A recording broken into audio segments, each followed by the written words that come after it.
Tech earnings in focus. Alphabet reporting a blowout quarter after the close, and the stock set to open at an all-time high. And that could, Google's parent company, put Google in the race to $1 trillion valuation. Joining me now is Mashable tech editor Pete Patchell. Pete, what did you make of the earnings yesterday? I mean, it's their license to print money. Their ad engine is just going as strong as ever.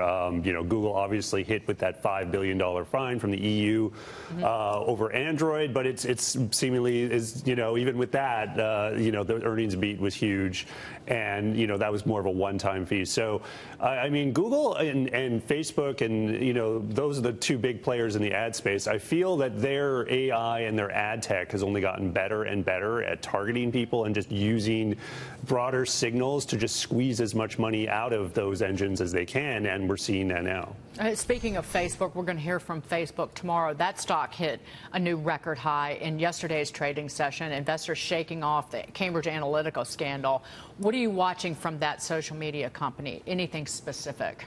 Well, basically, what I'm very curious about sort of their longer-term bets, because they just killed their Aquila drone project, and so I want to hear more about things like their satellite internet, their Terragraph, and also I want to hear about how well Oculus Go has done. It's really the first true mass market consumer product for VR. Zuckerberg was extremely big on VR when they acquired Oculus VR years ago, and I want to see if this is like the good sort of first step that they kind of want it to be, because Zuckerberg talks a lot about the evolution of Facebook to being something where you're sharing entire experiences, not just text, not just images, not just video, but like an entire sort of environment that you're in, and that's really what he sees Facebook as 10 years out. So this is a very important step. It just has not caught fire yet. Even a lot of people in the tech industry thought it would have greater penetration at this point. I am very skeptical about VR. I've tried it. Some of the experiences are amazing, but the ask on the user that you need this headset, that you need to kind of like do this entirely different thing,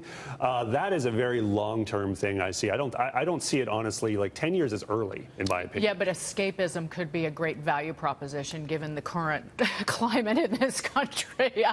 For sure. I'll throw you kind of want to go in your own bubble, I guess. Right, exactly. Mike? Pete, just thinking about the core business, what are Alphabet and Facebook doing that, say, perhaps Twitter is learning to do but not doing quite as well yet, that Snap's not doing? What is so much better about them? Is it a matter of scale? Is it the technology?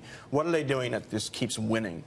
Yeah, very good question. I think there's a very strong sort of mobile optimized engine on these. Like everyone's on phones now, and Facebook bet very early on sort of the mobile experience and making sure that is optimized, and it's I would say much better experience on the phone now than the desktop. Google, obviously Android, massive presence on phones, and their way to monetize that has gotten better and better. Pete, do you see any regulatory concerns on the privacy front? Do you?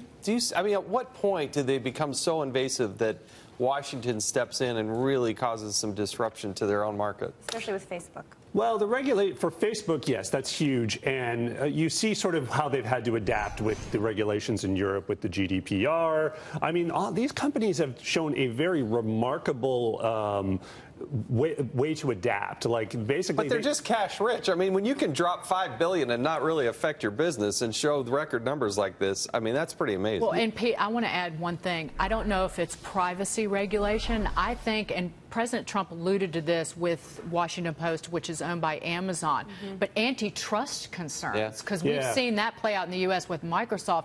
These are two ad juggernauts when it comes to online ad serving, and that raises the issue. Well, and then with Facebook, I mean, Zuckerberg says it's not a monopoly. I mean, it's a monopoly. I mean, there's no other service that offers what Facebook offers, which is it's not the technology, it's not the apps, it is the fact that all your friends and family are already there. There is no other network in the world that can really just promise that. And so they basically have a monopoly on the social graph, which is a term Mark Zuckerberg used to throw around a lot.